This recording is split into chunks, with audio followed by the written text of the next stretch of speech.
शासनपति प्रभु महावीर स्वामी को हम वंदन करते हैं। सभी गुरु भगवंतों को तिकोते के पाठ से वंदन करते हैं। श्रद्धावान भाई बहनों, आपके अंदर विराजित आत्मा को मेरा प्रणाम सादर जय जिनेन्द्र। ये मेरा 16वां वीडियो है। हम कल स्वप्न के बारे में सोच रहे थे, लेकिन स्वप्न आने के पहले कुछ बातें हमारे को शुभ स्वप्न आने के लिए कुछ बातों का हमारे को चिंतन करना जरूरी है।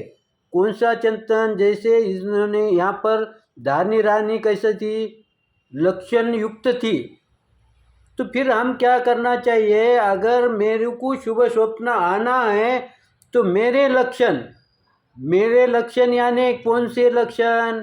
हम इस पर अपन कल 2 दिन के पहले चिंतन किया था कि कला अलग है और लक्षण अलग है। लक्षण यानी हमारी विशेषता। मैंने छोटे बच्चों का उदाहरण दिया था, तो उस पर ज़्यादा चिंतन नहीं करते हुए हम हमारे अंतःकरण के जो गुण हैं, नैसर्गिक जो गुण हैं, वो जागृत करना चाहिए, वो आचरण में आना चाहिए। और ये आचरण में आने के पश्चात फिर मेरे घर के अंदर छोटी छोटी बातों पर चिंतन करना चाहिए। देखिए, ये शास्त्र में बात आई है, आचार्यों ने हमारे को समझाया है, लेकिन हम छोटी बातों की तरफ हम बड़ी बात करेंगे। हम 100 रुपये का खर्चा है ना, तो 1000 रुपये 10,000 रुपये खर्चा करेंगे, लेकिन छोटी बातों की तरफ हम ध्यान नहीं देंगे। अगर छोटी बातों की तरफ ध्यान दिया होता तो हमारा समाज इतना अशांत नहीं हुआ होता, हम इतने परेशान नहीं हुए होते। आज देखिए, हर घर परेशान इसलिए है कि हमारी बात कोई सुनता ही नहीं है। अब कोई सुनता नहीं है, इसके सब दोष दूसरे की तरफ जाएंगे क्या? मेरे को भी मेरा दोष देखना पड़ेगा। आज हम देखते हैं, हमारी बहुत सी बच्चियाँ चले जाती है और घर वाले को पता नहीं चलता।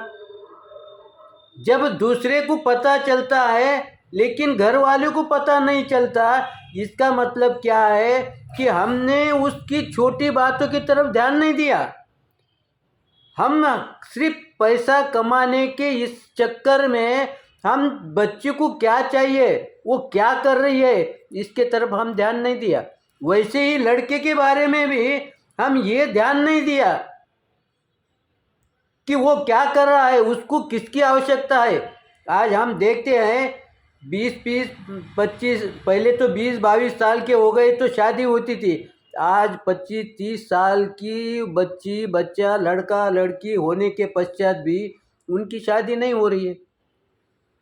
क्यों नहीं हो रही? उसके अनेक कारण है, लेकिन कुछ मेरे भी तो जिम्मेदारी है ना, मेरा भी तो कुछ कर्तव्य है ना। जैसा जैसा कर्तव्य बढ़ता है उस समय अपने को कौन सा काम जरूरी है उसके तरफ ज़्यादा ध्यान देना पड़ेगा। जैसा घर की साफ सफाई जरूरी है, लेकिन कभी कभी ऐसा होता है कि मेरे को उससे भी अधिक महत्व का काम होता है, उसके तरफ मेरा ध्यान केंद्रित होना चाहिए। अगर एक उदाहरण देना चाहूँ, हमारे पूरे अनेक संप्रदाय है, उसमें मुस्लिम संप्रदाय है। अब देखिए, उनका कोई पैसे वाले में हम गिने जाते, वो गिने जाते कि, लेकिन देखो उनकी कृति कैसी है, बगैर बोले वो काम होता है। जैसा साधारण एक व्यक्ति एक आधी बिल्डिंग का काम लेता है 50 लाख 1 करोड़ में, वो लेता है यानी काम करने के लिए लेता है। और वो क्या कहता है, जैसा जैसा मैं काम करूँगा वैसा वैसा तुम क्या करो, मेरे को पैसे दो। वो क्या करता है, काम ले लेता है, लेकिन उस काम के लिए जो मटेरियल लगता है वो किसके पास से लेगा? उसके भाई के पास से लेगा। उसको बनाने के लिए, बांधकाम करने के लिए किसको लगाएगा? उसके भाई को ही लगाएगा। कलर करने के लिए उसके ही भाई को लगाएगा। फिटिंग करने के लिए उसके ही भाई को लगाएगा। नल का कनेक्शन लेने का है तो उसके ही भाई को लगाएगा। साफ सफाई करने का है तो उसके। देखो, उसके पास कोई पूंजी नहीं है, फिर भी वो 50, 70, 80 लोगों को काम दे रहा है। अब हम चिंतन ये करें कि हम कितने लोगों को काम देते हैं। हमारा तो करोड़ों में व्यवहार होता है, हम कितने को काम देते हैं। लेकिन हम क्या सोचते हैं कि हमारे लोगों को काम करते नहीं है, सुनते नहीं, बोलने को तकलीफ। लेकिन हमारे 10 में से हमारा एक आधा व्यक्ति एक्स्ट्रा समझ के चलो ना, हमारे में वो सहनशीलता है, लेकिन हम वहाँ पर छोटी छोटी बातों को देखते। और जहाँ देखना छोटी बात, वहाँ पर हम छोटी बात को नहीं देखेंगे।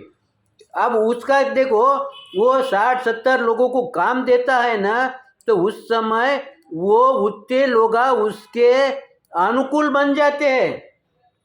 तो इससे क्या होता है, उसका मनोबल बढ़ता है। वो 50-60 लोग उसके प्रति अच्छी बात करते हैं, और जैसे ही अच्छी बात करेंगे तो उसका मन पॉजिटिव बन जाता है।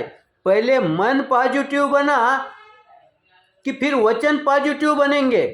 वचन को पॉजिटिव बनाने की ज़रूरत नहीं है, लेकिन हमारा मन ही दूषित है, तो पॉजिटिव कैसे बनेंगे। इसीलिए हम पैसे खर्च करेंगे, लेकिन उसका सही बेनिफिट, सही फ़ायदा मेरे को मिलना चाहिए। पैसा खर्चने के पश्चात भी मेरा मन, वचन और काया ये पॉजिटिव होने चाहिए। लेकिन खर्चा होने के पश्चात हम उल्टा तनाव में आते। इसका मतलब क्या है, करना नहीं, क्या करना है, लेकिन हम कहाँ ध्यान देना चाहिए इसका चिंतन करना चाहिए। और ये चिंतन के लिए ही ये शास्त्र हमारे को मार्गदर्शक बनते हैं।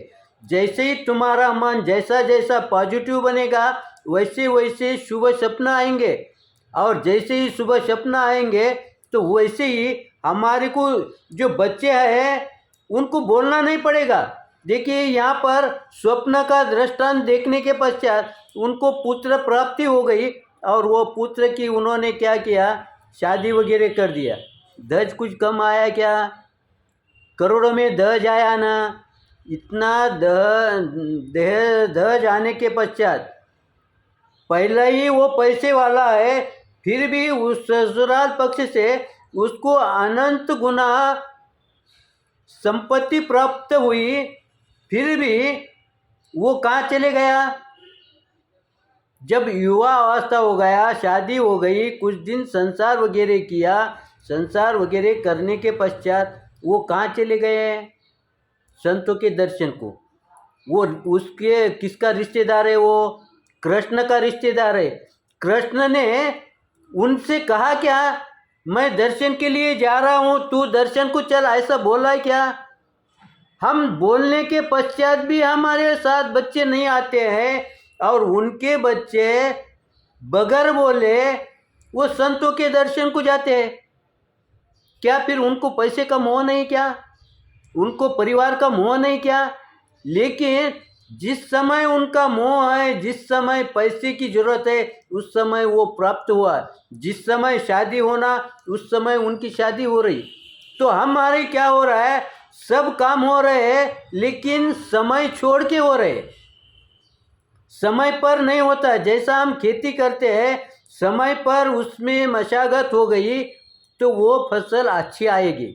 लेकिन हमारी खेती कैसी हो रही है, समय छोड़ के हो रही है, समय छोड़ के खर्चा कर रहे हैं, तो उसमें क्या होगी, वो फसल नहीं अच्छी आएंगी। वैसा ही हमारे घर के जो भी कार्य है ना, वो हमारा समय छोड़ के हो रहे। तो फिर समय छोड़ के जब आएंगे तो उस समय हमारा तनाव आएगा। फिर तनाव आया तो फिर हम संतों के दर्शन को भी गए तो हमारे निगेटिव मन रहेगा, पॉजिटिव मन। हम उल्लास के साथ संतों के दर्शन को जाते हैं क्या, प्रफुल्लित मन से संतों को दर्शन को जाते हैं क्या। यानी हम तनाव लेके ही वहाँ पर जाएंगे तो तुम्हारी सामायिक शुद्ध कैसी सामायिक होंगी। शुद्ध सामायिक करना यानी कोई अलग शुद्धि नहीं है। शुद्ध सामायिक करना यानी तनाव मुक्त से जाने के लिए, तनाव मुक्त से जाने के लिए हमारी जो भी क्रिया है, जो भी हमारे कर्तव्य है, वो समय पर करने का लक्ष्य रखे। भले ही वो न हो, उसमें तुम असफल भी हो गए, लेकिन भाव तो होना चाहिए कि मेरा हर कार्य समय पर मैं करने की कोशिश करूँगा। इस तरह से अगर हम चिंतन करेंगे तो हमारा मन पॉजिटिव बनेगा। इसी आशय के साथ मैं यहाँ पर पूर्ण विराम लेता हूँ। मेरे ओर से निश्चित गलती हुई है, उसके लिए आप क्षमा करेंगे, ये मैं पूरा आत्मविश्वास के साथ धारणा करता हूँ। अगर मेरा वीडियो अच्छा लगा तो आप लाइक करें, शेयर करें। इसी आशय के साथ ओम शांति।